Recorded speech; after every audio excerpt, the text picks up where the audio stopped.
الحمد لله وكفى وسلام على عباده الذين اصطفى أما بعد فأعوذ بالله من الشيطان الرجيم بسم الله الرحمن الرحيم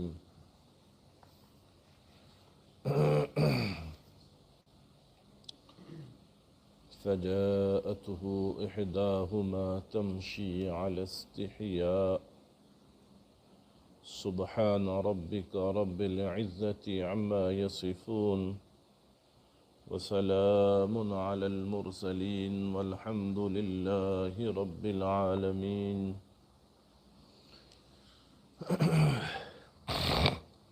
آواز کی تصدیق کریں کوئی دو چار الگ الگ جگہوں سے. اللهم صل على سيدنا محمد وعلى آل سيدنا محمد وبارك وسلم.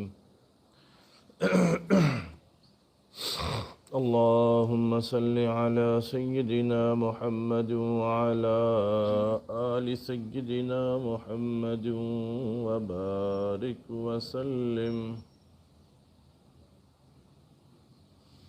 اللهم صل على سيدنا محمد وعلى آل سيدنا محمد وبارك وسلم.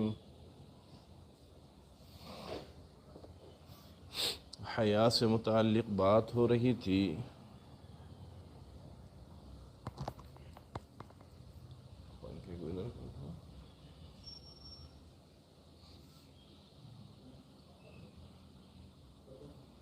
پنکھا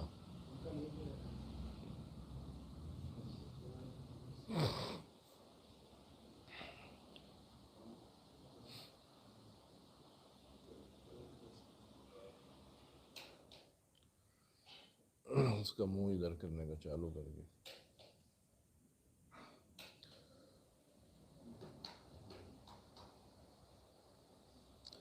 حیا سے متعلق بات ہو رہی تھی.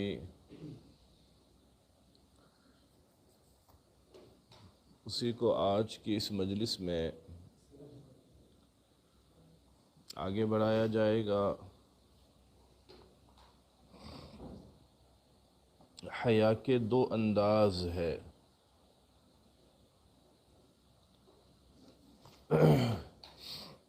رحمت دو عالم صلی اللہ علیہ وآلہ وسلم نے اس بات کی تعلیم دی کہ مومن با حیا ہوتا ہے. مومن با حیا ہوتا ہے. مطلب یہ ہوا کہ کوئی بے حیا ہو اور اپنے آپ کو ایمان والا سمجھے تو اس حدیث کے روح سے وہ انسان مشکوک ہو جائے گا. ایمان اور بے حیائی دونوں ایک جگہ جمع نہیں ہو سکتے. کہ کوئی بندہ ایمان والا بھی ہو اور بے حیا بھی ہو، ایسا نہیں ہو سکتا. اسی لیے رحمت دو عالم صلی اللہ علیہ وآلہ وسلم نے اس بات کی تعلیم دی ہے کہ مومن با حیا ہوتا ہے. مومن حیا والا ہوتا ہے، عفت والا ہوتا ہے.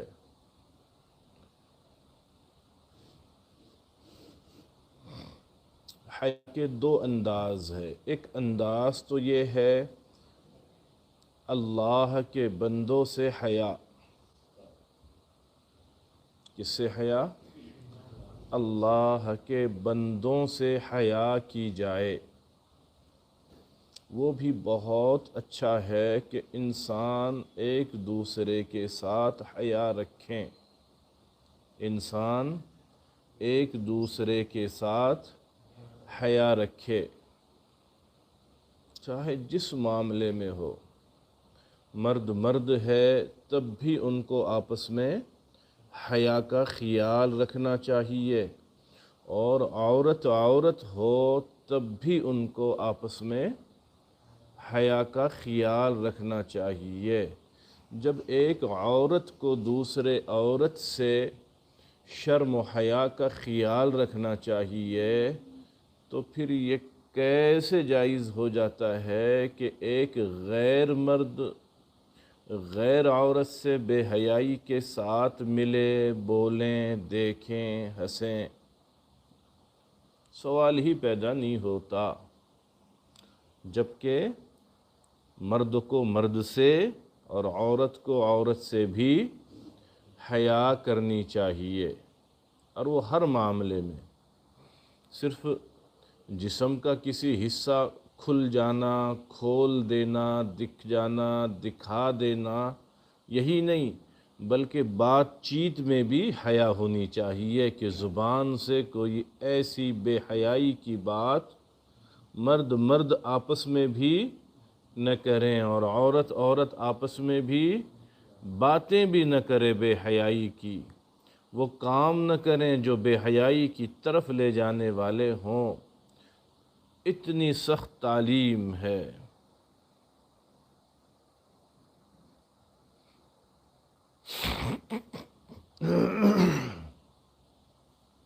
بہت اچھا ہے کہ انسان ایک دوسرے سے حیا رکھیں۔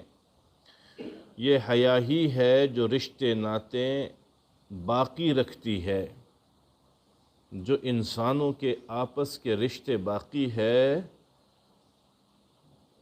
اس کا بہت بڑا سبب کیا ہے کہ ہمارے اندر حیا باقی ہے، اور اگر حیا باقی نہ رہے تو کوئی رشتہ باقی نہیں رہتا۔ جیسے گزشتہ مجلس کے اخیر میں بتایا گیا تھا کہ ایک جانور ایسا ہے جس میں حیا نہیں ہے، وہ انتہائی بے حیا، بے شرم، بے غیرت اور دیوس ہے، تو وہاں کوئی رشتہ داری نہیں ہے۔ وہ بے حیائی کرنے پہ آتا ہے تو اس کے نزدیک کوئی ماں، بہن، بیٹی کی تمیز نہیں ہوتی ہے۔ رشتہ داریاں جو باقی ہے اور رہتی ہے وہ حیا کی وجہ سے رہتی ہے۔ کس کی وجہ سے؟ حیا ہی ہے جو رشتے ناتے استوار رکھتی ہے۔ حیا نہ رہے تو پھر بیوی، بیٹی اور بہن میں کیا فرق رہ جاتا؟ جی، جس کے پاس غیرت نام کی کوئی چیز نہیں ہے، جس کے پاس حیا نام کی کوئی چیز نہیں ہے، جس کے پاس شرم اور لجہ نام کی کوئی چیز ہی نہیں ہے، تو اس کے پاس پھر بیوی، بیٹی اور ماں کا رشتہ کہاں باقی رہتا ہے؟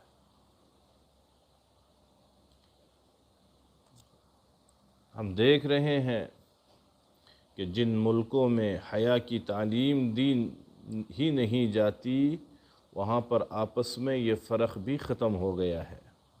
اللہ معاف کریں، اللہ معاف کریں، اللہ معاف کریں۔ ہزاروں بار اللہ سے ہم معافی چاہتے ہیں۔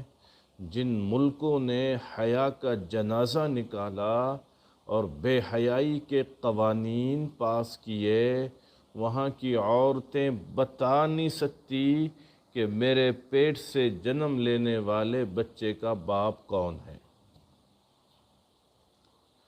اتنی گھناؤنی صورتحال پیدا ہوئی، کوئی فیملی سسٹم باقی نہیں رہا، کوئی فیملی سسٹم۔ اور اس کی سب سے بڑی وجہ بے حیائی ہے، بے غیرتی ہے۔ خاندانی نظام تباہ و برباد ہو گیا، کوئی سسٹم باقی نہیں ہے اس بے غیرتی اور بے حیائی کی وجہ سے۔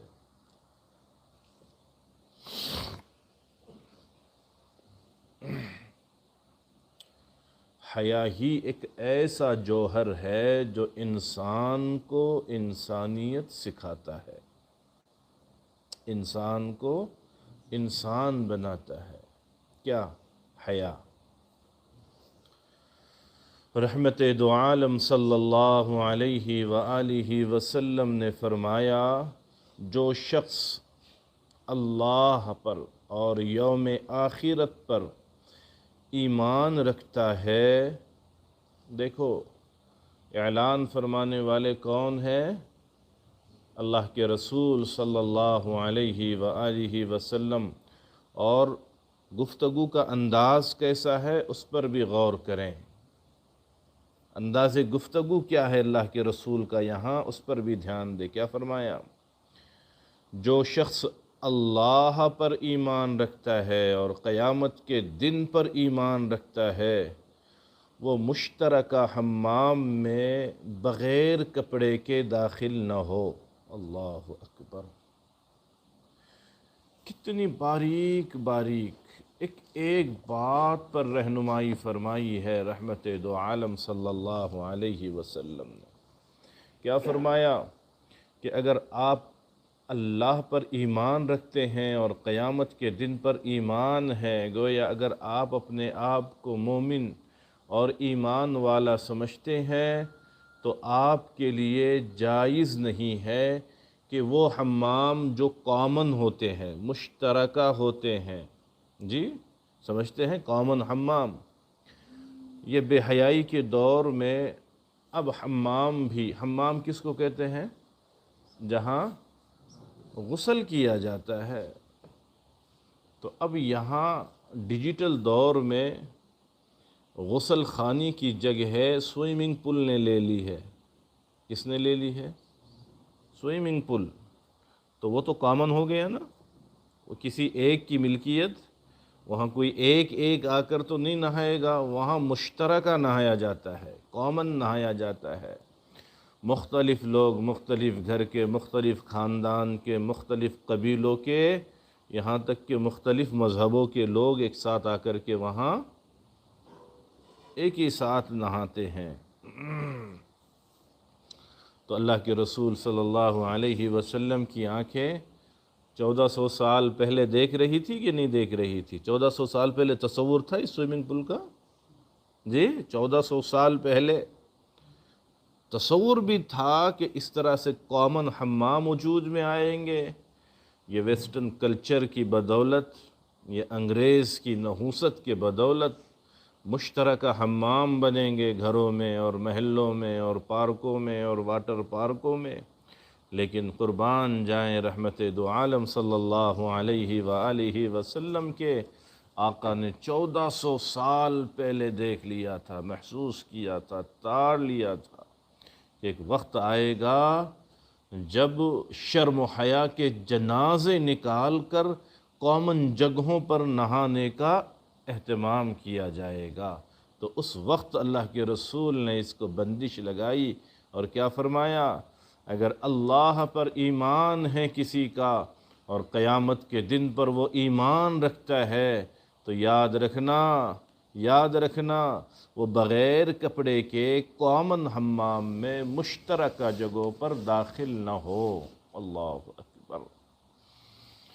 میرے ماں باپ قربان سیدنا جناب محمد الرسول اللہ صلی اللہ علیہ وآلہ وسلم پر کتنی فکر فرماتے ہیں امت کی۔ اللہ اکبر!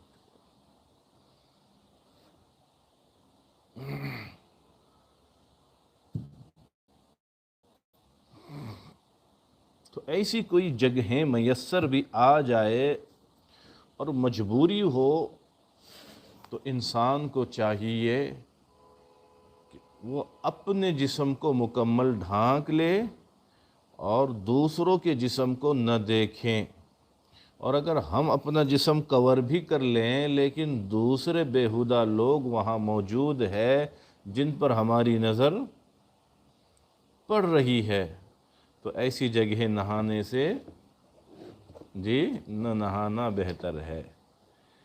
نہا رہے ہیں آپ سکون کے لیے، ٹھنڈک کے لیے، اور وہاں حرام کام کا ارتکاب ہو رہا ہے بار بار، تو ایک اچھی چیز کے لیے حرام کا ارتکاب تو نہیں کیا جا سکتا۔ اور اگر غسل واجب ہے، ضروری ہے، تب بھی ایسی جگہوں سے بچ کر کرنا چاہیے اور اہتمام انتظام ہو سکتا ہے۔ تو ایسی جگہوں سے ہم بچیں، اپنی آل و اولاد اور نسلوں کو بھی بچائیں۔ بہت بڑی تعداد میں روشن خیال بچے بچیاں ماں باپ کے علم میں بات لائے بغیر ایسی جگہوں پر جا رہی ہے، بہت بڑی تعداد، بچے بھی اور جوان بچیاں بھی ایسی جگہ جا کر عیاشی کرتی ہے، نہ ماں کو پتہ ہوتا ہے نہ باپ کو پتہ ہوتا ہے۔ میرے آقا کو پتہ تھا یہ ہوگا، اس لیے اللہ کے رسول نے 1400 سال پہلے بریک لگایا تھا۔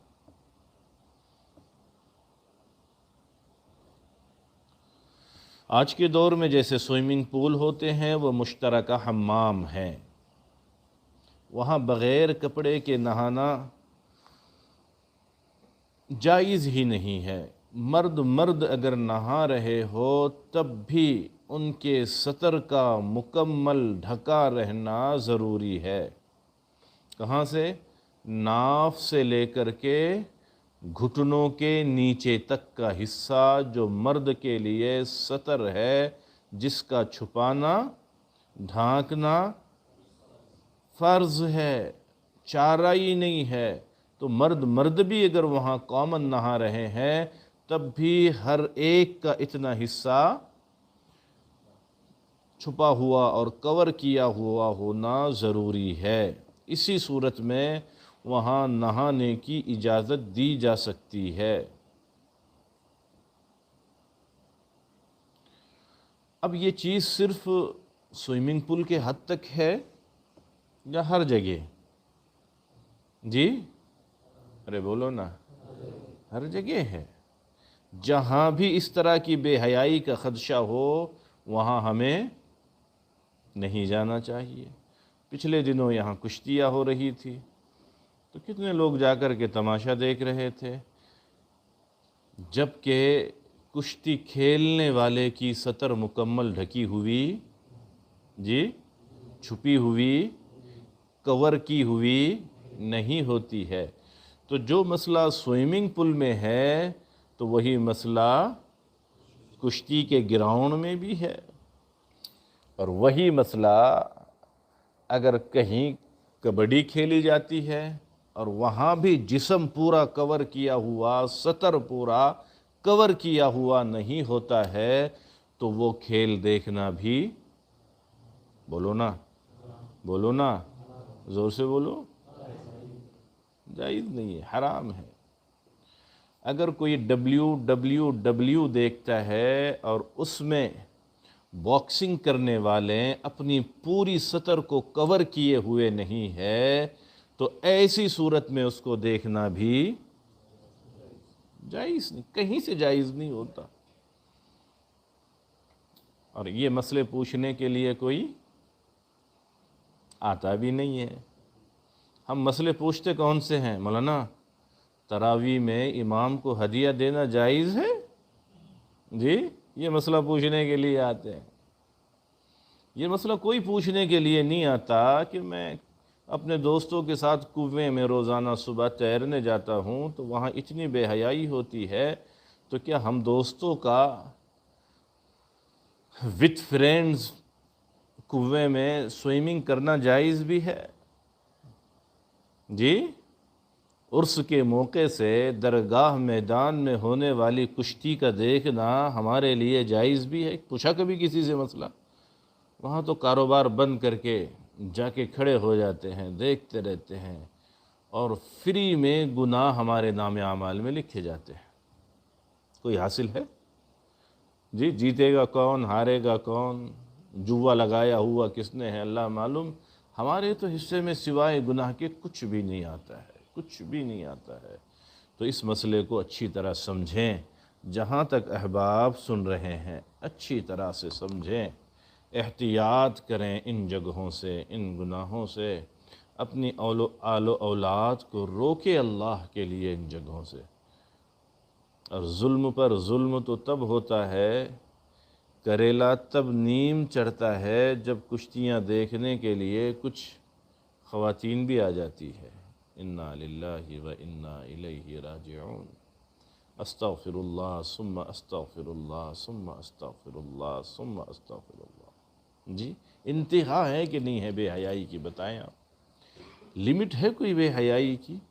وہاں سطر کھلی ہوئی، پہلوان کشتیاں لڑ رہے ہیں، نوجوان خود حرام دیکھ رہے ہیں، لیکن اگر اس میں خواتین، مہیلائیں اور عورتیں بھی شامل ہو جائے پھر تو حرام در حرام ہو رہا ہے، لیکن احساس کسی کو نہیں ہے۔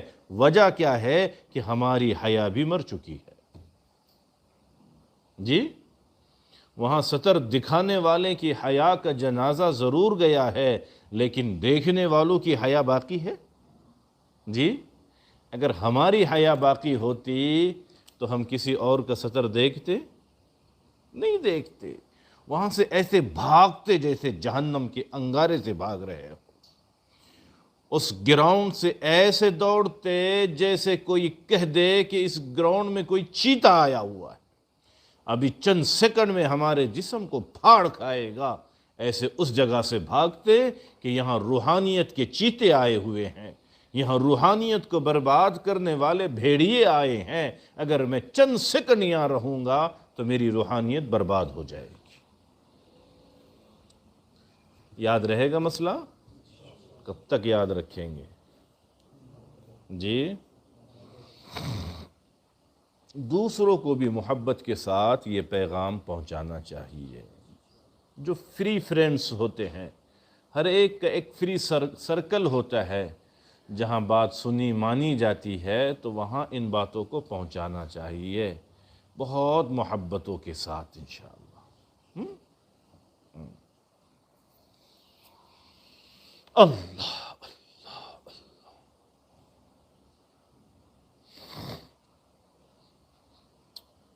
تو چاہے سوئمنگ پول ہو، چاہے کوئی گیم ہو، کوئی کھیل ہو، اگر وہاں سطر کھلی رہتی ہے تو ایسی جگہ جانا، شریک ہونا، دیکھنا جائز نہیں ہے۔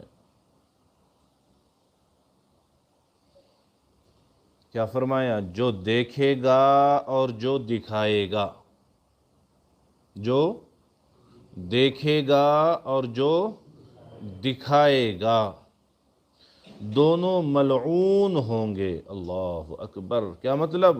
ان دونوں پر اللہ کی لعنت ہوگی۔ اللہ اکبر! اب بتائیں دنیا میں کہاں ٹھکانہ ملے گا اس کو جس پر اللہ کی لعنت ہو؟ جی، امام صاحب دیکھے تو چھپ جائیں گے، ابو دیکھے تو بھاگ جائیں گے۔ اللہ ہی کی طرف سے اگر کسی پر لعنت ہو، اللہ نہ کریں، اللہ نہ کریں، اللہ نہ کریں، تو پھر وہ کہاں جائے گا، کہاں بچے گا؟ اللہ صحیح سمجھ نصیب فرمائے، اللہ صحیح سمجھ نصیب فرمائے۔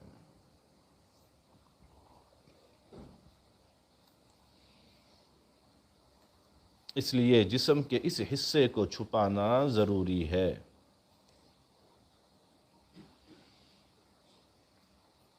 ہاں، اگر کوئی سوئمنگ پول ایسا ہے کہ جس کے اصولوں میں ہے کہ یہاں اپنے پورے جسم کو، اپنی پوری سطر کو کور کر کے لوگ آتے ہیں، نہاتے ہیں، سیکھتے ہیں تیرنا، تو اس صورت میں جائز ہو سکتا ہے، اجازت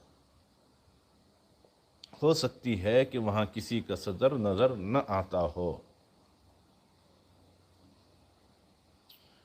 اور عورت کے لیے تو پورا جسم ہی سطر ہے۔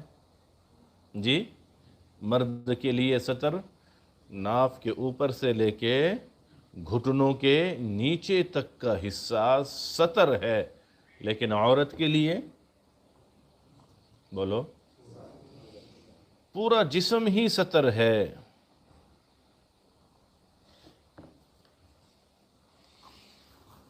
کچھ لوگ کہتے ہیں کہ ہاتھ، پاؤں اور چہرے کا پردہ نہیں ہے عورت کے لیے، تو وہ بھی محرم مردوں کے لیے۔ کس کے لیے؟ ساتھ میں صرف محرم مرد ہی ہے، تب اجازت ہے کہ آپ کے ہاتھ، پیر، چہرہ کھلا رہے، کوئی مسئلہ نہیں ہے۔ باغیچے میں بیٹھ کے، جنگل میں بیٹھ کے آپ کھانا کھا رہے ہیں، محرم ہی مرد ساتھ میں ہے، تب تو اتنا حصہ کھل سکتا ہے۔ لیکن غیر مرد کے لیے پورا جسم عورت کا سطر میں داخل ہے، پورا جسم کور کر لیں عورت اور چہرہ ہی کور نہ کریں تو بتائیے انسان فتنے سے بچ سکتا ہے؟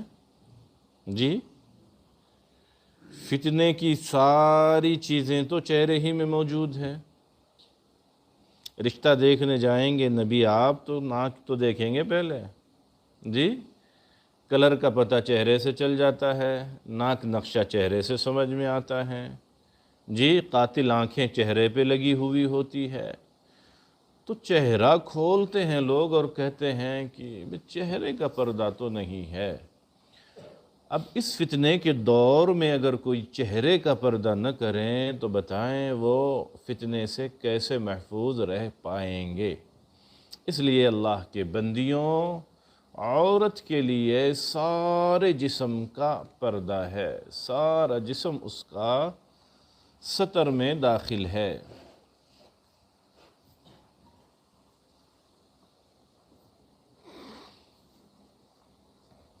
تو اس فتنے کے دور میں تو عورتوں کو ایسی جگہوں پر جانا ہی نہیں چاہیے،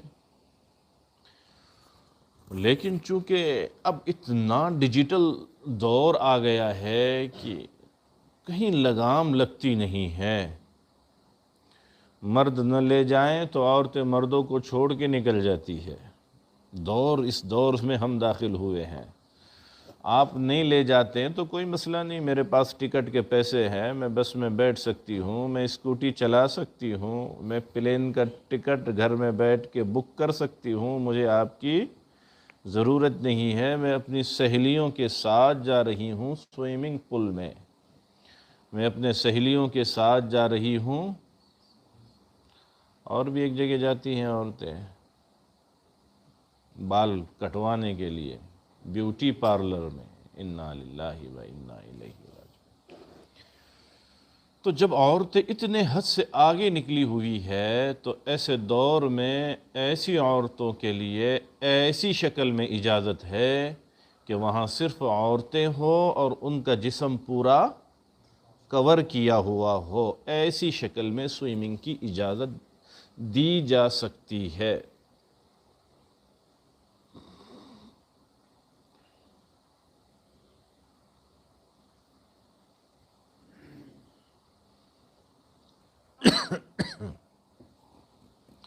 ایک روایت میں ہے کہ بے پردگی میں دیکھنے اور دکھانے والے دونوں کے اوپر اللہ کی لعنت ہوتی ہے، حتیٰ کہ شریعت نے کہا کہ میاں بیوی اگر آپس میں ملنا چاہے اور کوئی بھی پاس نہ ہو پھر بھی، کتنا اہم بات ہے، دیکھیں ذرا اس دور کے نوجوانوں کو کیسے سمجھ میں آئے گا جب بار بار وہ اللہ والوں کے قریب نہیں آئیں گے۔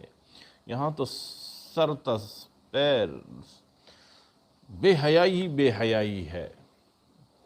روایت میں کیا فرمایا جا رہا ہے کہ اگر میاں بیوی آپس میں ملنا چاہے اور کوئی دوسرا قریب پاس نہ ہو پھر بھی وہ اپنے لیے بڑی چادر استعمال کریں، اس لیے کہ اگر وہ حیا کے ساتھ ملیں گے تو ان کی اولاد میں حیا منتقل ہوگی۔ سبحان اللہ، سبحان اللہ، سبحان اللہ، سبحان اللہ۔ جی جہاں اجازت ہے، میاں بیوی ہیں انہیں اجازت ہے، چاہے جس حال میں رہیں، چاہے جس حال میں ملیں، چاہے جس حال میں بولیں، انہیں اجازت ہے۔ پھر بھی احتیاط یہ ہے کہ وہ جتنے زیادہ حیا کا پاس و لحاظ رکھیں گے اتنی حیا ان کی نسلوں میں منتقل ہوگی۔ سبحان اللہ۔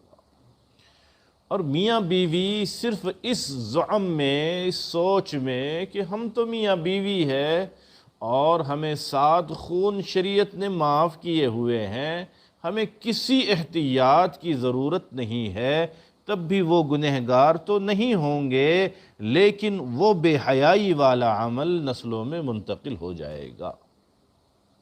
اپنی اولاد پہ رحم کر کے میاں بیوی کو حتی الامکان محتاط رہنا چاہیے، جہاں تک ہو سکے، جتنا ہو سکے حیا کا خیال کرنا چاہیے، ورنہ ہماری بے حیائی اولاد میں منتقل ہو جاتی ہے۔ جس سماج میں ہم رہتے ہیں کیا روزانہ تجربہ نہیں ہوتا ہے؟ لوگ خود کہتے ہیں کہ میں فلاں گھر گیا تھا، ماشاءاللہ ان کے بچوں میں بڑی حیا ہے، سبحان اللہ جی، ان کے بچوں میں بڑی حیا ہے، کبھی میں نے ان کے بچیوں کو ننگے سر نہیں دیکھا، کبھی میں نے ان کے بچیوں کو فری ہو کر بولتے ہوئے نہیں دیکھا، ہے چھوٹی لیکن اتنی باحیا ہے کہ کیا کہیں۔ اور ہم ہی مذاکرہ کرتے ہیں کہ یار پتہ نہیں کیا بات ہے، فلاں گھر کے چھوٹے چھوٹے بچے ہیں لیکن انتہائی درجے میں بے حیا ہے۔ نہیں ہوتا تجربہ ہمیں روزانہ؟ اب ان بچوں کا کیا قصور ہے؟ ان بچوں میں حیا کہاں سے آئی اور بے حیائی کہاں سے آئی؟ ابھی تو وہ چھوٹے ہیں، ننھے منھے ہیں، لیکن والدین کی بے احتیاطی کی وجہ سے اس قدر بے حیائی ان میں آ جاتی ہے کہ وہ 8-9 سال میں اس طرح کی باتیں اور حرکتیں کرتے ہیں کہ بوڑھے دیکھ کر شرما جائیں، پناہ مانگے اللہ معاف کرے۔ یہ بے حیائی کہاں سے آئی؟ جی بولو۔ ہاں، یہ والدین کی بے احتیاطی کی وجہ سے یہ بے حیائی نسلوں میں منتقل ہو رہی ہے اور پھر زندگی بھر خون کے آنسو رلاتی ہے۔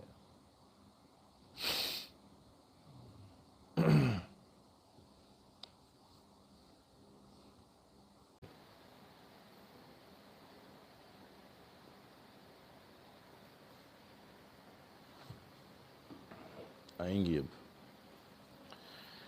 اللہم صلی علی سیدنا محمد وعلی آل سیدنا محمد وبارک وسلم۔ ایک میسج لکھ کے ڈال دیں اس میں۔ اللہم صلی علی سیدنا محمد وعلی آل سیدنا محمد وبارک وسلم۔ اللہم صلی علی سیدنا محمد وعلی آل سیدنا محمد وبارک وسلم۔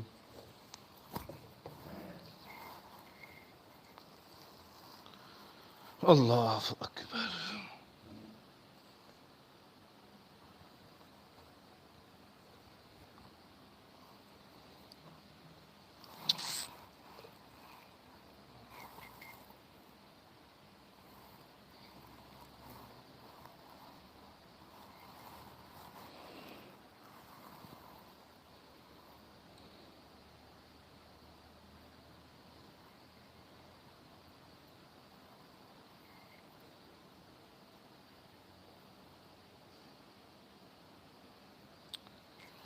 اللہ اللہ اللہ۔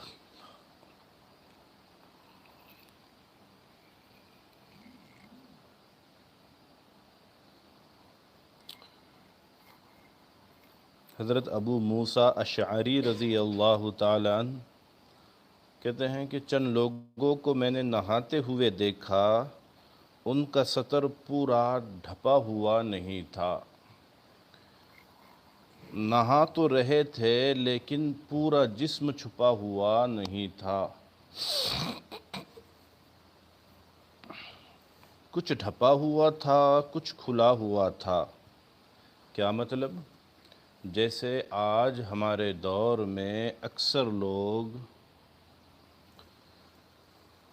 انڈر ویئر پر نہاتے ہیں اور سمجھتے ہیں کہ ہم تو سطر چھپائے ہوئے ہیں، اس لیے سڑکوں پر، روڈوں پر، گھر کے آنگن میں، گھر کے سامنے پوری ڈھٹائی اور بے شرمی سے نہاتے ہیں اور سمجھتے کیا ہیں اب دلاسا دینے کے لیے میں تو چڈی پہنا ہوا ہوں۔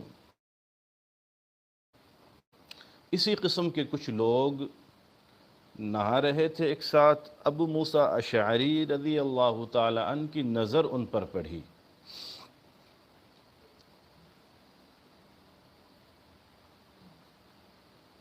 جب نظر پڑی تو کیا کہا؟ سنیں ذرا ایمان کے ساتھ۔ جیسی ہی ان پر نظر پڑی تو فرمایا میں مر جاؤں پھر زندہ ہو جاؤں، پھر مر جاؤں پھر زندہ کیا جاؤں، پھر مر جاؤں پھر زندہ ہو جاؤں، یہ تو بہتر ہے اس سے کہ میں ان کی طرح نہاؤں۔ اللہ اکبر، اللہ اکبر۔ حیا والے تھے، تڑپ گئے دیکھ کر کے۔ اور آج کا ڈیجیٹل نوجوان کیا کریں گا؟ کہیں ایسا موقع آئے تو چھپ کے دیکھے گا، اور اگر ایڈوانس ہوگا تو پھر کیا کرے گا؟ جی جزاک اللہ، صرف دیکھے گا نہیں، ویڈیو بنائے گا اس کی، اور پھر کہے گا کہ میں اکیلا کیوں گناہ کروں، میں تو پورے دنیا کو گناہ میں مبتلا کروں، اس لیے اس کو یوٹیوب پہ ڈال دے گا۔ اور جو ایمان اور حیا والے لوگ ہوتے ہیں ان کا طرز کیا ہوتا ہے؟ جیسے ہی ایک نظر پڑی اور دیکھا کہ یہ ننگ دھڑنگ نہا رہے ہیں، پورا جسم مکمل سطر ڈھکا ہوا نہیں ہے، تو کہنے لگے اللہ میں مر جاؤں پھر زندہ ہو جاؤں، پھر مر جاؤں پھر زندہ ہو جاؤں، پھر مر جاؤں پھر زندہ ہو جاؤں، یہ تو بہتر ہے، لیکن اس طرح سے نہانا میں کبھی پسند نہیں کر سکتا۔ حضرت قتادہ رضی اللہ عنہ حیا کی وجہ سے تاریک کمرے میں غسل فرمایا کرتے تھے۔ اللہ اکبر۔ کہاں غسل کرتے تھے؟ اندھیرے والے تاریک کمرہ، جہاں اجالے کا نام و نشان نہیں ہوتا تھا، ایسے تاریک اور اندھیری جگہ میں جاتے تھے حضرت قتادہ رضی اللہ تعالی عنہ، اور وہاں جا کر کے غسل فرمایا کرتے تھے۔ اور سلمان فارسی رضی اللہ عنہ بھی اسی طرح فرماتے تھے کہ مجھے مرنا پسند ہے، مجھے مرنا پسند ہے، بنسبت اس کے کہ کوئی شخص مجھے نیم برہنہ حالت میں دیکھے۔ اللہ اکبر۔ بغیر کپڑوں کے میں ہوں اور مجھ پر کسی کی نظر پڑے، اس سے بہتر تو یہ ہے کہ میں مر جاؤں۔ اللہ اکبر۔ اور باڈی بلڈر کیا کرتے ہیں؟ نیم برہنہ اپنی فوٹو بنا کر کے واٹس ایپ بھی کرتے ہیں اور فیس بک پر بھی شیئر کرتے ہیں کہ دیکھیں میرے ننگے جسم کو۔ باڈی تیری اپنی جگہ، لیکن جتنی نگاہیں تیری سطر کو دیکھے گی اتنا گناہ تجھے ملے گا۔ قیامت تک گناہ لکھا جاتا ہے، قیامت تک گناہ لکھا جا رہا ہے فیس بک کے صدقے میں۔ کس کے صدقے میں؟ ارے بھائی ٹھیک ہے، سڑک پر تم نے عجلت میں نہا لیا، دو چار کی نظریں پڑی، اتنا ہی گناہ ہوا، لیکن وہ چیز اگر فیس بک پر آ جائے تو جیسے ثواب جاریہ ہوتا ہے ویسے گناہ جاریہ قیامت تک سلسلہ چلتا رہے گا، لوگ دیکھتے رہیں گے اور گناہ رجسٹر میں لکھا جاتا رہے گا۔ بڑے شوق سے ہم فیس بک کو سجائے ہوئے ہوتے ہیں اپنی الگ الگ تصاویر سے، جی ڈپس مارنے کی تصویر بھی اس میں آتی ہے، نہانے کی تصویریں، سوئمنگ پول کی تصویریں، سیر و تفریح کی تصویریں۔ انا للہ و انا الیہ راجعون۔ حضرت قتادہ کہتے ہیں ایسی حالت میں مجھے کوئی دیکھے، اس سے بہتر ہے کہ میں اس سے پہلے مر جاؤں۔ اللہ اکبر، اللہ اکبر۔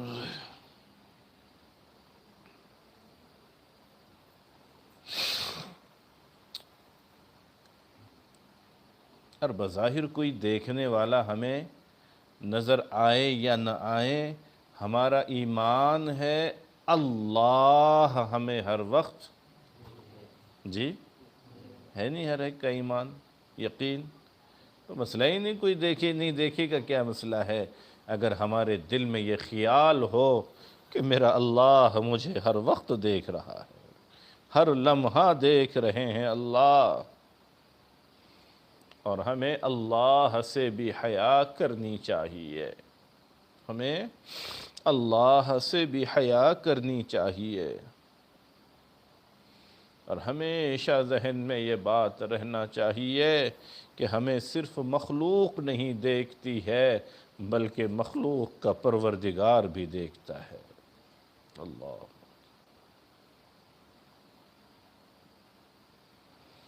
اللہ تعالیٰ خود کیا فرماتے؟ ان اللہ کان علیکم رقیبا۔ اللہ ہی فرما رہے ہیں یقین رکھو کہ اللہ تعالیٰ تمہاری نگرانی کر رہا ہے۔ اللہ اکبر، کون نگرانی کر رہا ہے؟ اللہ، اللہ، اللہ نگرانی کر رہا ہے۔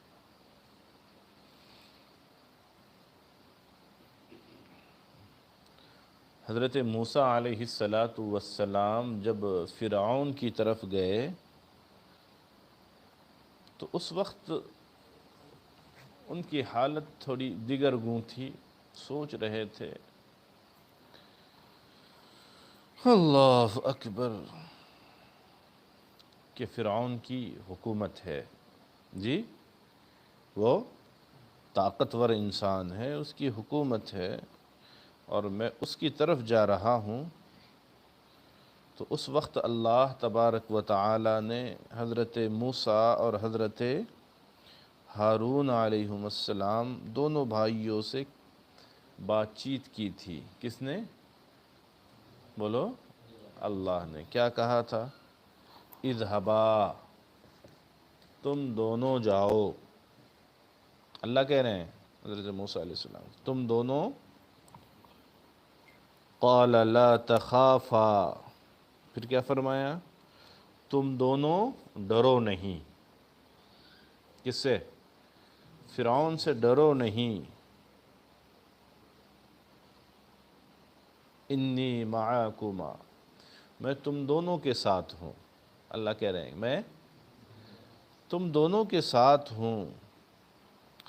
پھر آگے کیا فرمایا اللہ تعالیٰ نے؟ میں سنتا بھی ہوں اور دیکھتا بھی ہوں۔ جی اس بات کو ثابت کر رہے ہیں اللہ تعالیٰ ہر جگہ سنتے بھی ہیں اور دیکھتے بھی ہیں۔ اللہ تعالیٰ خود ہی اپنے بارے میں کہہ رہے ہیں تم جاؤ، تم آپس میں جو بات کریں گے میں اس کو بھی سنوں گا، اور آپ کے ساتھ جو بھی معاملہ ہوگا میں اس کو دیکھ رہا ہوں۔ جب میں دیکھتا بھی ہوں اور سنتا بھی ہوں اور تمہارے ساتھ بھی ہوں تو پھر تمہیں گھبرانے کی کیا ضرورت ہے؟ یقین ہو جائے اللہ کو کہ اللہ میرے ساتھ ہے تو پھر گھبرائے گا انسان کبھی بھی کہیں بھی؟ رات کے وقت جاتے ہوئے جنگل کے لوگ ڈرتے ہیں، بولے مجھے ڈر لگتا ہے۔ کس کا؟ اندھیرے کا۔ اور اس وقت یقین ہو کہ اللہ میرے ساتھ ہے تو پھر ڈرے گا؟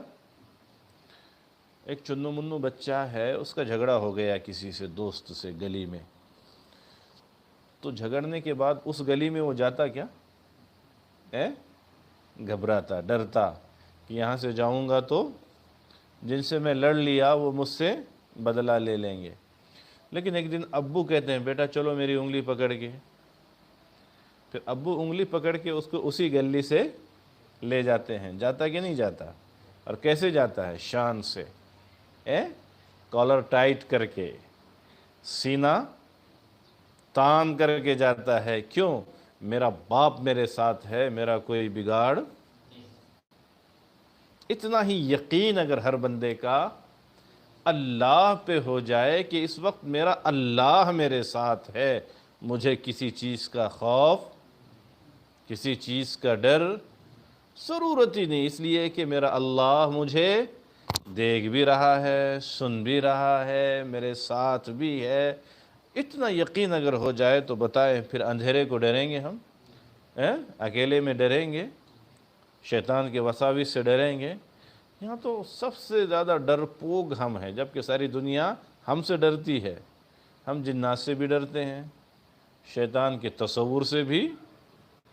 ارے بولو نا، مطلب کیا ہے کہ ہمارا ایمان بہت کمزور، اللہ کی ذات کے ہونے کا یقین بولتے بہت ہیں ہم کرسی پر بیٹھ کر، لیکن ہے نہیں اندر کچھ۔ اگر خدا کی قسم ہوتا اندر یقین اللہ کے ساتھ ہونے کا تو پھر انسان یہ سارے جھمیلوں سے ڈرتا بالکل نہیں ڈرتا۔ اور ہے ایسے بندے بھی ماشاءاللہ کہ وہ ڈر نام کی چیز نہیں، ان کو بھی اللہ ہے بس کافی ہے۔ تو ہمیں بھی اللہ یہ یقین نصیب فرمائے کہ ہر وقت اللہ ہمارے ساتھ ہے۔ اللہ تعالیٰ دیکھتے بھی ہیں، سنتے بھی ہیں، پس اللہ تعالیٰ سے بھی حیا کرنی چاہیے۔ جی اللہ سے بھی حیا کرنی چاہیے۔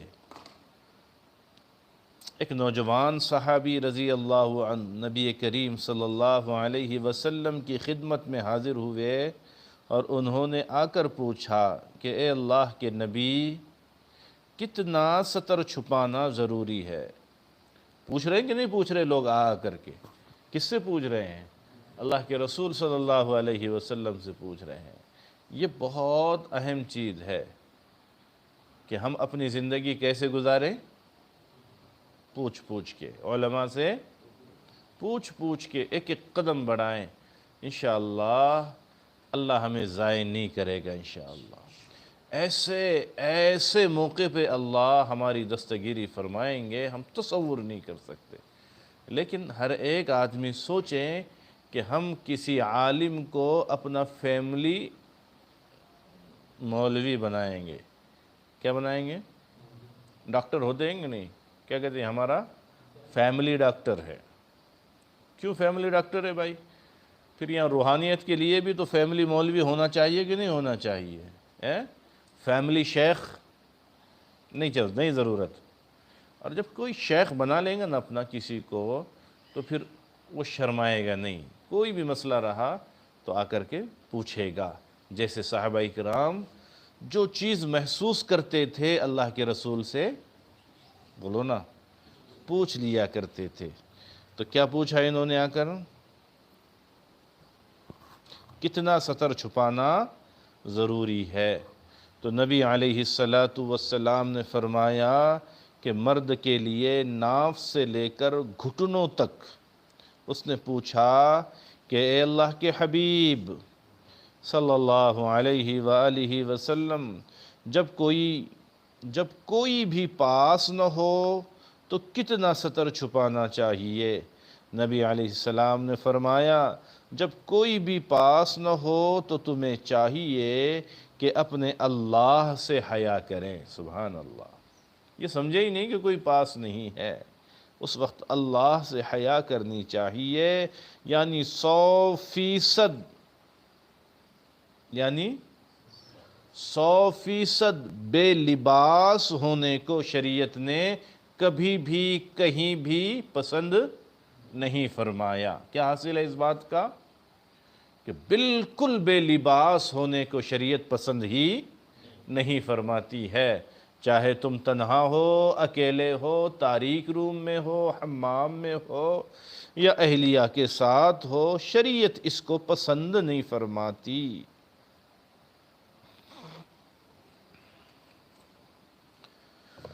اللہ اللہ،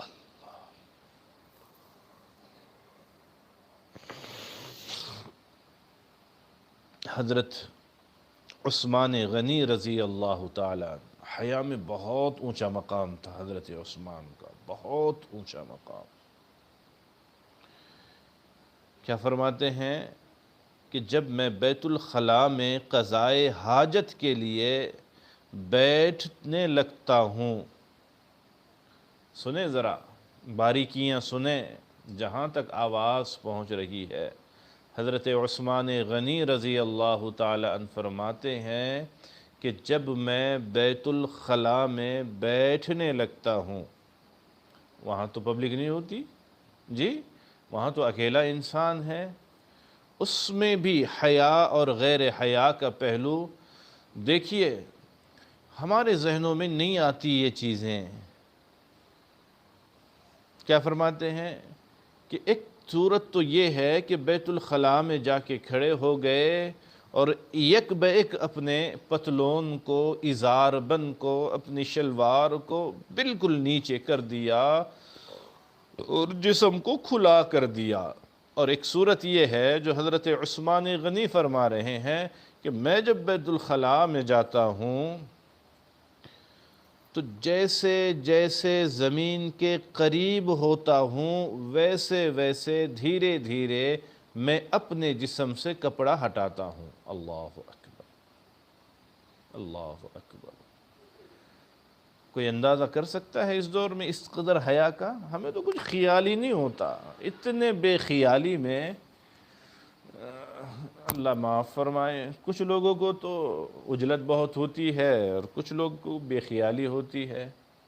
جو رات دن مرغ مسلم کھائے گا تو اس کو صبر ہی نہیں ہوگا، وہ تو راستے سے دوڑتے دوڑتے ہی کہیں کپڑا نہ اتارنے لگ جائے کہ گاڑی وقت سے پہلے نکل نہ جائے، کیونکہ پیٹ میں تو سارا مرغ مسلم بھرا ہوا ہے، رات دن چٹپٹی چیزیں کھا رہے ہیں جی، چکن چائنیز کے دکانوں پہ جانور کی طرح کھڑے ہو کے کھا رہے ہیں، تو پیٹ تو پناہ مانگے گا ہی نا۔ لیکن اس کے علاوہ بھی جو لوگ ہیں وہ بیچارے بھی اس کا خیال نہیں رکھتے، لیکن سالکین کو رکھنا چاہیے انشاءاللہ۔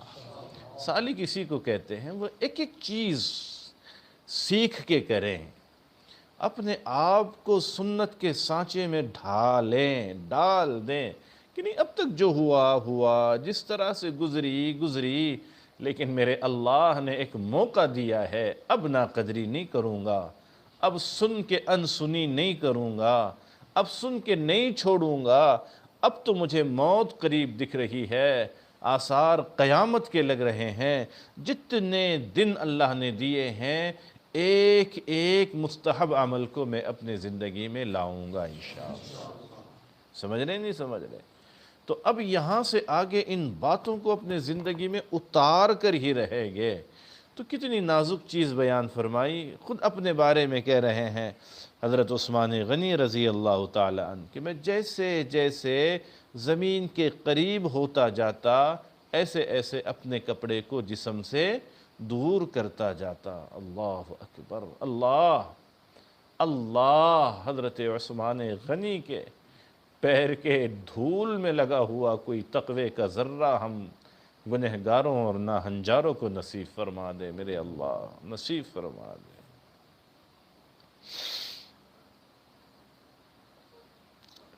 اس سے بھی آگے کی ایک نازک چیز لکھی ہوئی ہے، بعض کتابوں میں لکھا ہے کہ حضرت عثمان غنی رضی اللہ عنہ جب بھی قضائے حاجت کے لیے جاتے، کہاں جاتے؟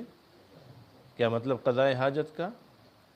طہارت کے لیے جاتے، ٹوائلٹ کے لیے جاتے، تو اپنے ساتھ ایک چادر اسٹرا لے کے چلے جاتے۔ کیا لے جاتے اپنے ساتھ؟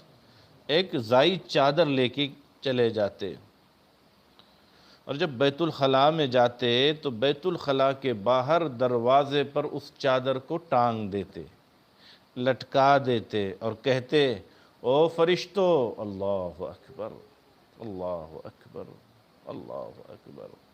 کیا کہتے؟ او فرشتو تم میری چادر کے پاس رہو، میں ابھی ضرورت سے فارغ ہو کر آتا ہوں۔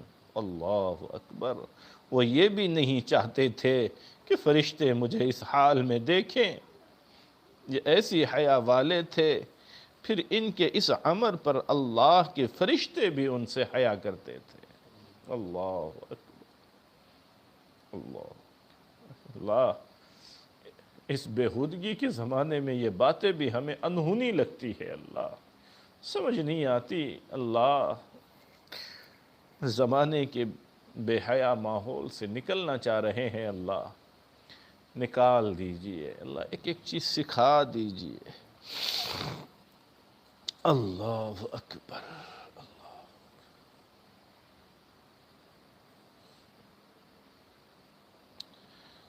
قبیلہ عبد القیس کے سردار جب نبی علیہ السلام کی خدمت میں حاضر ہوئے تو نبی علیہ السلام نے فرمایا تمہارے اندر دو خوبیاں ہیں جو اللہ اور اس کے رسول کو پسند ہیں۔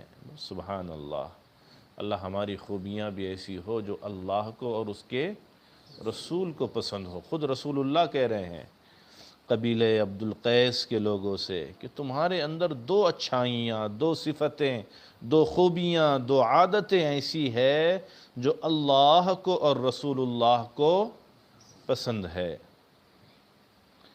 کیا ہے؟ فرمایا نمبر ایک حیا، سبحان اللہ، نمبر ایک حیا ایسی ہے تمہارے اندر جو اللہ اور اس کے رسول کو بہت پسند ہے۔ اور دوسری چیز بردباری۔ دوسری چیز کیا مطلب بردباری کا؟ جی ٹھنڈا دماغ، کول مزاج، تحمل، برداشت کا مادہ، جو آج کس میں بھی نہیں ہے۔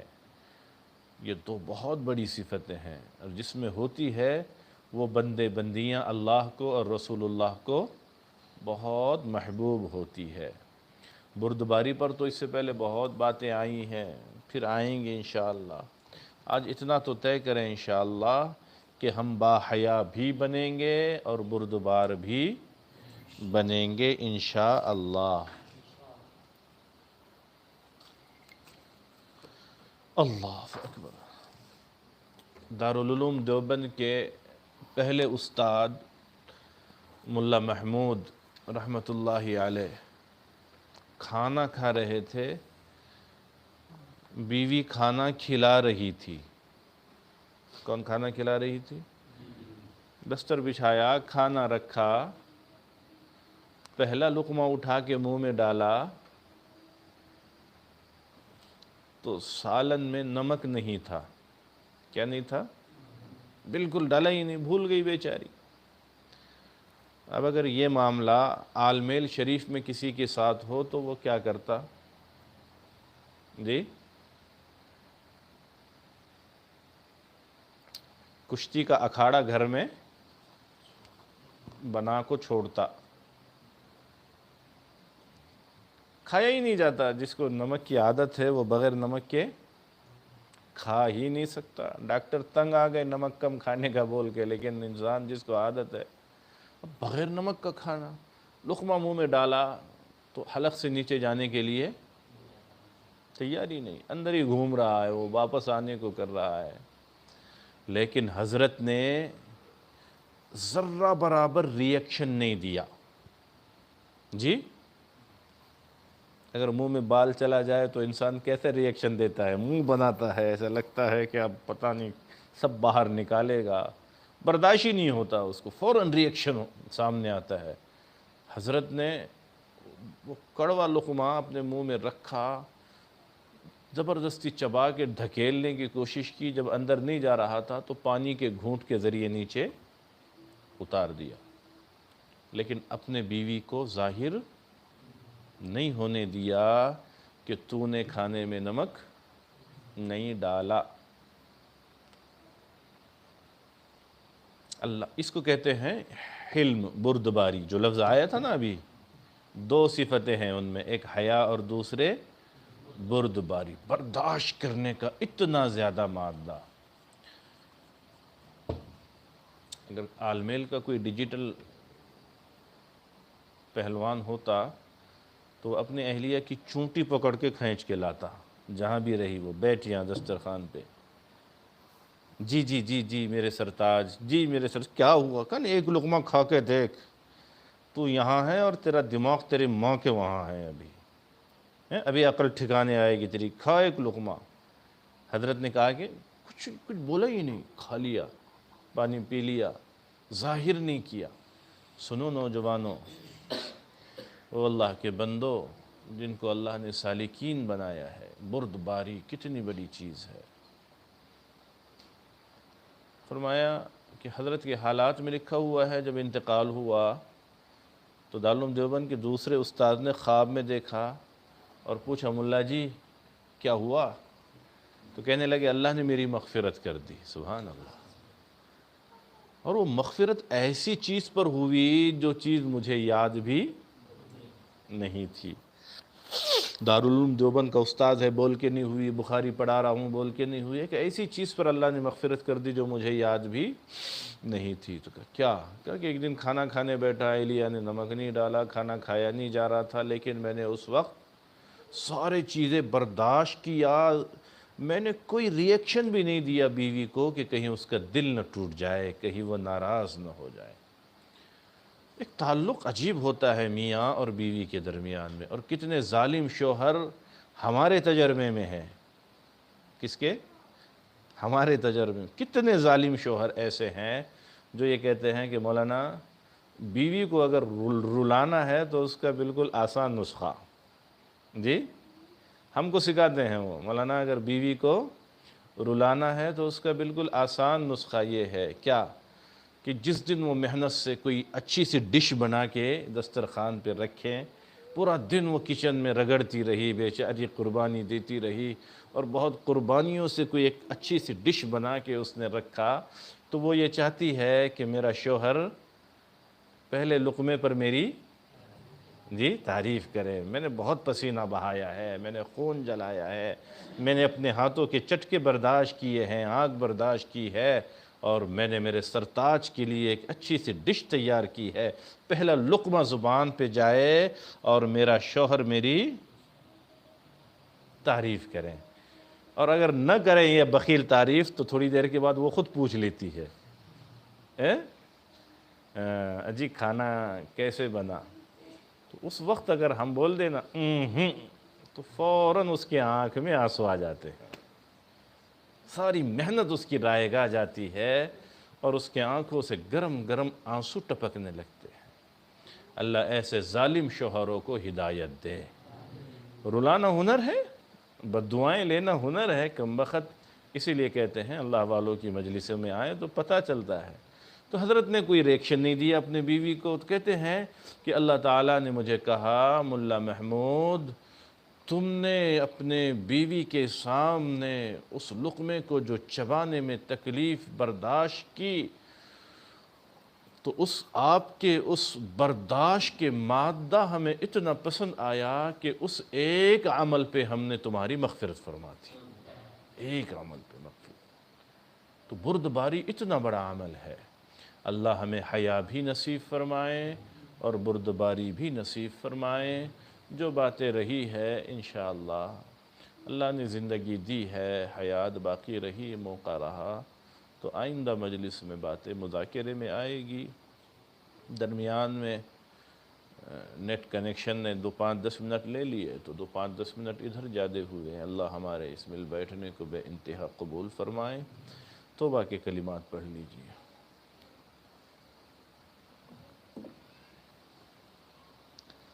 نیت کر لیجئے کہ میں اپنے پچھلے ساری زندگی سے سچی پکی توبہ کرتا ہوں اور آئندہ ساری زندگی نیکی اور تقوی پر گزاروں گا انشاءاللہ۔ جیسی نیت ہوتی ہے اللہ کی طرف سے ویسے فیصلے اور ویسی مرادیں پوری ہوتی ہے۔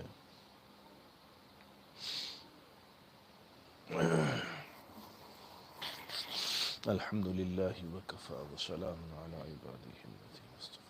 پڑھیے بسم اللہ الرحمن الرحیم۔ کچھ بندے اگر یہاں آئے ہو بیعت کی نیت سے، جیسے اطلاع تھی تو وہ بیعت کی نیت سے پڑھیں ان کلمات کو، اور کہیں بھی سننے والے بیعت ہونا چاہتے ہیں تو بیعت کی نیت سے پڑھیں، باقی احباب توبہ کی نیت سے پڑھیں۔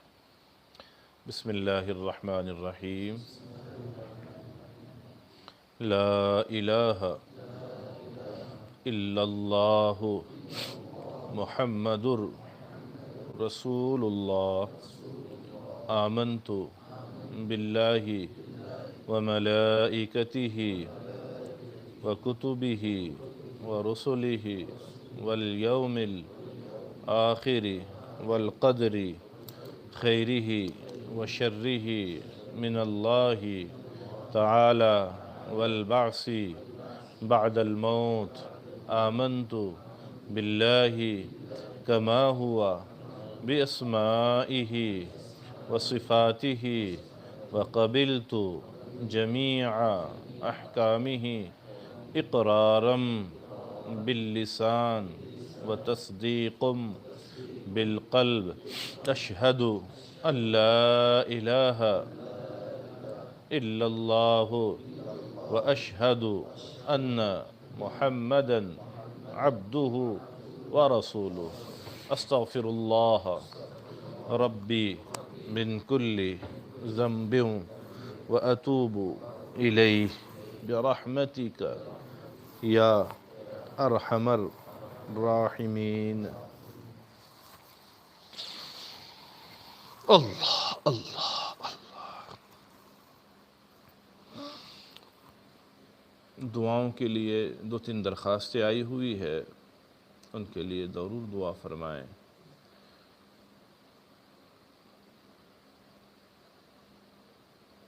ایک تو حافظ ریاض صاحب ہے ملگان سے، وہ اپنے والدہ کے لیے دعا کی درخواست کر رہے ہیں کہ دعائے صحت کیجیے۔ دوسرا اعلان ہمارے گزشتہ مجلس میں بھی عاجز نے کیا تھا، حافظ انصار شاگرد بھی ہے، سالک بھی ہے، بیڑ سے ہیں، حافظ انصار خان۔ اس بیچاری کی اہلیہ محترمہ کچھ زیادہ پریشان ہے، کڈنی انفیکشن کا مسئلہ ہے، ڈاکٹر الگ الگ باتیں کر رہے ہیں، ڈائلیسس تک کا مشورہ دے رہے ہیں۔ دعا کریں کہ اللہ کسی صورت میں ڈائلیسس کی ضرورت ہی پیش نہ آئے اور اللہ اس بچی کو شفائے کاملہ عاجلہ مستمرہ دائمہ نصیب فرمائے۔ جاوید تنبولی صاحب نے بھی دعا کی درخواست بھیجی ہے کہ میری طبیعت خراب ہے اور آپ دعا فرمائیں، اور ایسے جتنے لوگ ہیں جو بیمار ہیں اللہ سب کو شفا عطا فرمائیں، پریشان حالوں کی پریشانی دور فرمائیں۔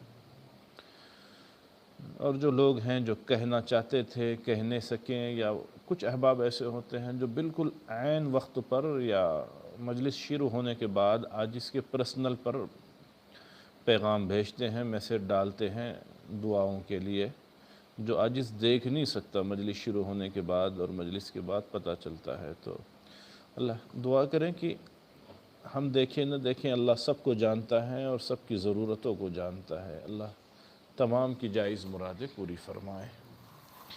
دعا فرمائے۔ سبحان ربی العلی العلی الوہاب، اللہم صلی علی سیدنا محمد وعلی آل سیدنا محمد وبارک وسلم۔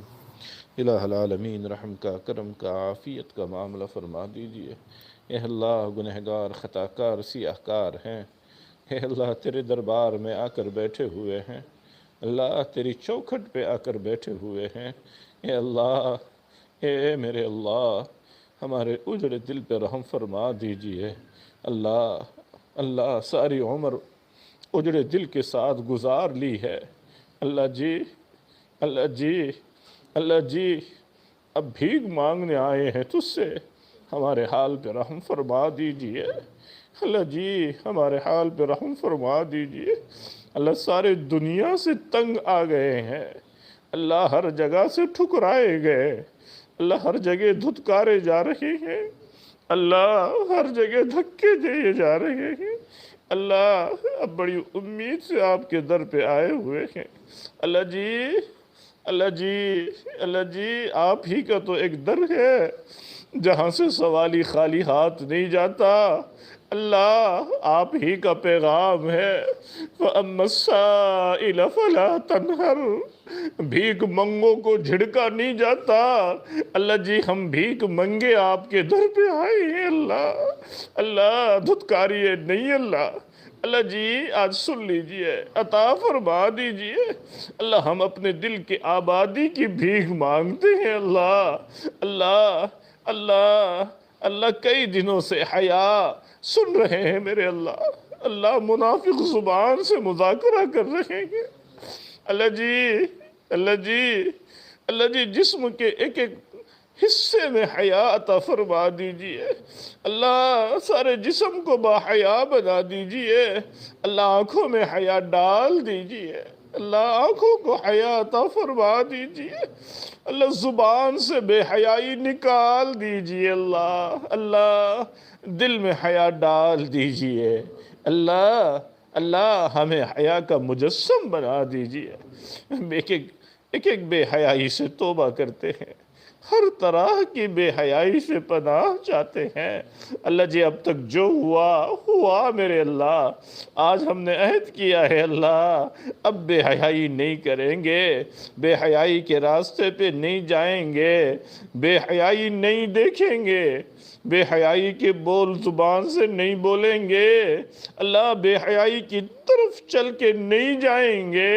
اللہ جی معاف فرما دیجئے، معاف فرما دیجئے، اللہ جی معاف فرما دیجئے، اللہ جی معاف فرما دیجئے، اے میرے اللہ اے میرے اللہ ہم تو اتاولے ہو گئے ہیں اللہ، ہم چودھری بن کے زندگی گزارنا چاہتے ہیں، قوت برداشت چھن گئی ہے اللہ، گناہوں کے نحوست کی وجہ سے ہمارا مزاج چڑچڑا بن گیا اللہ، ہمیں بات بات پہ غصہ آتا ہے اللہ، ہم میں بعض وہ بھی ہے جو اپنی ماں پہ غصہ ہوتے ہیں اللہ جی، ہم میں تو بعض وہ بھی ہے جو اپنے باپ پہ غصہ ہوتے ہیں اللہ، اللہ جی کہاں جائیں گے ہم اللہ، اللہ آپ کی نظر رحمت کیسی پڑے گی ہم پر اگر ہم ماں باپ کو بھی آنکھیں دکھائیں اللہ، ہم میں سے کتنوں کے باپ ایسے ہیں جو بیٹے سے ڈرتے ہیں، کانپتے ہیں، شرماتے ہیں، ہمت نہیں کر پاتے، میں کچھ کہنا چاہتا ہوں لیکن کیا کروں، بیٹا جلالی ہے اللہ، ایسا دن آنے سے مر جانا ہی بہتر تھا اللہ جی، اللہ جی اس دن کے آنے سے مر جانا بہتر تھا کہ باپ بیٹے سے کوئی بات کرتے ہوئے سوچے اللہ، ایسی زندگی سے توبہ مانگتے ہیں اللہ جی، ایسی زندگی سے توبہ مانگتے ہیں اللہ، بردباری عطا فرما دیجئے اللہ، حلم عطا فرما دیجئے، قوت برداشت کی بھیک مانگ رہے ہیں میرے اللہ، عطا فرما دیجئے اے اللہ، جن بندے بندیوں نے دعا کے لیے کہا ہے اللہ، اللہ ان سب کو صحت عطا فرما دیجئے اللہ، سب کو صحت عطا فرما دیجئے اللہ، آج اس کی بڑی بہن کو بھی صحت کاملہ عاجلہ مستمرہ دائمہ نصیب فرما دیجئے اللہ جی، بھیک مانگ رہے ہیں آپ سے اللہ جی، اللہ جی آپ ہی شفا دینے والے ہیں اللہ، صحت کے دینے والے آپ ہیں اللہ، تمام بیماروں کو شفا عطا فرما دیجئے، تمام مرحومین کی مغفرت فرما دیجئے اے اللہ، حالات سختی کی طرف جا رہے ہیں اللہ جی، اللہ جی، اللہ جی، معاملہ ہم نہیں سمجھ سکتے اللہ، آپ سمجھ سکتے ہیں اللہ جی، اللہ جی حالات کو کھول دیجئے اللہ، آنے والی مصیبت کو ٹال دیجئے، بیماری کو ختم فرما دیجئے اللہ، اس میں ملوث ہونے سے ہر ایک کی حفاظت فرما دیجئے، ہر ایک کی حفاظت، ہمارے گھر بار کی حفاظت، آل و اولاد کی حفاظت، معصوم بچوں کی حفاظت، گھر کے بوڑھے بڑوں کی حفاظت فرما دیجئے میرے اللہ، فرما دیجئے اے اللہ، جو تیرے بندے قربانی دے کر وقت نکال کر اللہ جہاں جہاں بیٹھ کے سن رہے ہیں اللہ، ان سب کی جائز مرادوں کو پورا فرما، نیک تمناؤں کو پورا فرما اے اللہ، سب کو اپنا دوست بنا لیجئے، بنا لیجئے اللہ، بنا لیجئے اللہ، سب کو اپنے ولیوں میں شمار فرما دیجئے اے اللہ، جو مانگا عطا فرما دیجئے، جو رہ گیا نصیب فرما دیجئے جزا اللہ عنا محمد برحمتک یا رحمت